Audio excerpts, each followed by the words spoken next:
Why don't you meet some African Christians? Why don't you meet some South American Christians? Why don't you meet some Asian Christians? Guess what? They're not Republican and they're not Democrat. In fact, they really don't care too much about the Democratic Party or the Republican Party, but they do care a lot about Jesus Christ. You see, let's stop reacting to some political situation in the United States, some bias in America, okay? Christianity is not Western. Christianity began in Palestine. Christianity was not begun by a white dude. Christianity was not begun by the Republican Party or the Democratic Party. Christianity was begun by Jesus of Nazareth, who claimed to be more than a man. He claimed to be God in human form. And the overwhelming evidence is the dude was in touch with reality because he died and he rose from the dead. You can trust him. You can't trust Christianity. Christianity has been used to justify the Crusades, the Inquisition, Salem witch trials, slavery in the United States. Christianity has been used to justify. How sick is that? But my African American brothers and sisters, don't give a white Christian racist the power to turn them off to the true Jesus, who wasn't white, and he wasn't a Republican, and he wasn't a Democrat, he wasn't a capitalist, he wasn't a socialist, and he wasn't a Marxist. He talked about the kingdom of God, not the kingdom of America. That's the Jesus you got to get to know. So I have a quick question. So why do you believe that the younger generation is leaving Christianity in droves? Oh, it's real simple. Because people want to have sex outside of marriage. They realize that I don't want to be a total hypocrite and say I believe in Jesus. So I'm going to be a moral relativist, which means I write the rules, which means I can have sex with whoever I want to, whenever I want to. Go ahead. However, I don't think that is the case because I'm like, when I was growing up in the church, so many of them had sex outside of marriage. So many Were of them. they being hypocritical? Well, let me speak. So many Christians, like I know, like literally were having sex outside of marriage. And it's wrong. Yeah, they were like literally, and then meanwhile, they were literally calling girls sluts and whores. That's horrible. Yeah. Jesus condemns that. So what's your point? Which is true. What's your point? I'm not finished. I believe that a lot of the reason why like so much of Christianity is so distorted by most of the modern like churches, especially the evangelical churches. Here we go, white America, white West. So ream on it. But so what? Again, and come to speak of it, when you say, there's African Christians, there's Asian Christians. Yeah, far more. And what do you think is the reason why why it's so predominant in certain parts? Colonialism. Oh, really? Really? Yeah. Have you ever heard Philip talking to an Ethiopian eunuch in the book of Acts? Do you know what that Ethiopian eunuch did? He went to Ethiopia, which is not in the United States. For those of us who are geographically challenged. But he went to Ethiopia, and the Ethiopian church is one of the oldest churches in the world, and it has nothing to do with the West. It's in Ethiopia, Northern Africa. That's one of the earliest churches. And you know where a dude named Thomas went? He went to India, to southern India. And he planted a church in southern India, which is also one of the oldest churches in the world, which means the Ethiopian church and the church in India is older than any church in the United States. Much older. But do you want to know why a lot of Christianity was so widespread? Oh, I would love for you. Can you come here a second? I would love for you to tell me why he, as an African American, believes in Jesus. Do you believe in Jesus? Okay, so please tell me, and I would love for you to just keep your line of thinking going, because you're doing a great job. Why does he believe in Jesus? Come on, man, give it to me. He probably grew up with it, or... He was colonized, right? No. Oh, no? No, not... Well, that was your line of thought. Those dumb Africans believe in Jesus because they were colonized by those horrible white folk. Give me a break. Can you stop using the race card for once? No, you started it. You started it. You started it, man.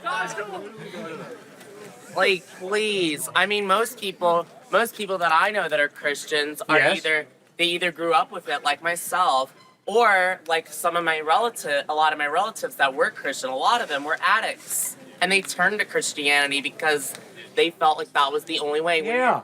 And you know what the largest group of atheists demographically in the world is? White guys. It's not... Very interesting. The largest group of atheists demographically in the world is white males. But I'm not white. That's very interesting. Not fully white, at least. Fine, I'm not talking about you. We know. I'm talking about white folks. It's white males like that yourself. comprise the highest percentage of atheists in the world. So please don't tell me that it's these people of different races who are colonized by Christians. Baloney. Africans understand materialism is bankrupt. Why? Because there's more to reality than making money. And Africans have put their faith in Christ, not because they've been colonized, but because they have a spiritual dimension as well as a physical dimension, and they appreciate capitalism. And that's why many African nations embrace capitalism. But they understand America is not the answer. The West is not the answer. The West is bankrupt in its moral relativism, in the evil that it does. But Jesus Christ, he is different. And that's why so many of my African-American brothers and sisters have put their faith not in Christianity, not in the white man's religion, in Jesus Christ, because he is different. And just read Dr. Martin Luther King, for crying out loud. Dr. King understood that Jesus Christ is different. And that's why he called the ministers of Birmingham, Alabama, to stop their segregation, to stop their racism. So I'm hearing multiple abuses here of the church, which you have a legitimate point to say, and that's why Jesus Christ, his entire time here on earth, spoke against religious hypocrisy. So wouldn't it make a lot of sense for you to bring up hypocrisy? I agree with you. I only see that as leading credence to who Jesus truly was. If there was no Christian hypocrisy, then what in the world was Jesus talking about? And we would have to say, oh, he probably wasn't really speaking the truth too much.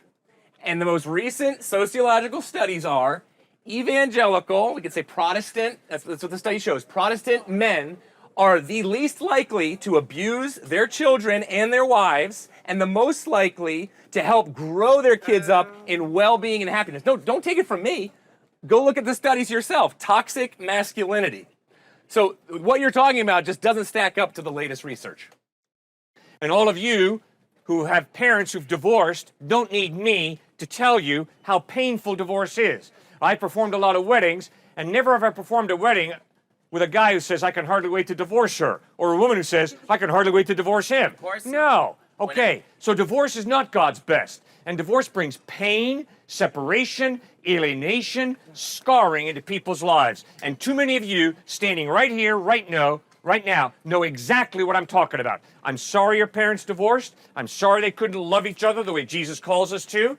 And it leads to a lot of garbage and a lot of scarring of children's lives. And it stinks. I hope I don't get divorced, honestly. I hope I hope I end up marrying a loving man who cares for me, loves me, literally has a good job and all this stuff. And the thing about marriage is that you need to have, that it's all about cooperation. I've noticed that a lot of these evangelical, Catholic, Mormon, a lot of these marriages tend to sound so miserable. Well, I join you in hoping that you marry someone who loves you, but I happen to hope that it'll be a woman and not a man. It won't be a woman, that's the thing. It won't be. I love, here's the thing. When I hear people like you be like, oh, being gay, well, I chose this lifestyle. I never said that. Yeah, that's what you're implying. No, I am not. Yes, you I are. never implied that. I never said it. You ever heard? I don't have the faintest idea why you're gay, and I would never choose to say why you're gay, all right? There are lots of different reasons people are gay. There are lots of different I was born reasons like this. people are bisexual. There are lots of different reasons people like to have sex with animals. I don't know. No. Don't compare me to somebody. I'm not comparing you. I am making a point. The point is, I don't know what motivates a person to do what they do sexually. I don't know. I worked among prostitutes and pimps in inner city Boston when I was in seminary. I don't know what motivates a prostitute to be a prostitute. I don't know what motivates a pimp to be a pimp. That's their choice. But I'm not a prostitute. But I didn't say you were a prostitute. You told me you're looking forward to marrying a man who cares for you, and I agreed with you. I hope that the person you marry will care for you. But then I went on and pointed out that God created marriage, your sexuality, for you to enjoy with a woman who makes a lifelong commitment to you. Well, I don't believe in God either, so that's irrelevant. You can't stay. Well, then why do you have a rational mind? If there is no God, why is your mind rational? Well, why? You know what you believe? You know what you believe? You believe that your rational mind comes from the irrational. That's you. Is that a leap of faith? Oh. That's blind faith. You believe, if you're an atheist, that the rational mind comes from the non-rational or the irrational, from inanimate matter. That's scary. That is blind faith. As a theist, I know that my rational mind, which puts me in touch with reality, is a gift from a rational being, God. But you, if you're an atheist, believe, oh no, my rational mind comes from the non-rational, the irrational.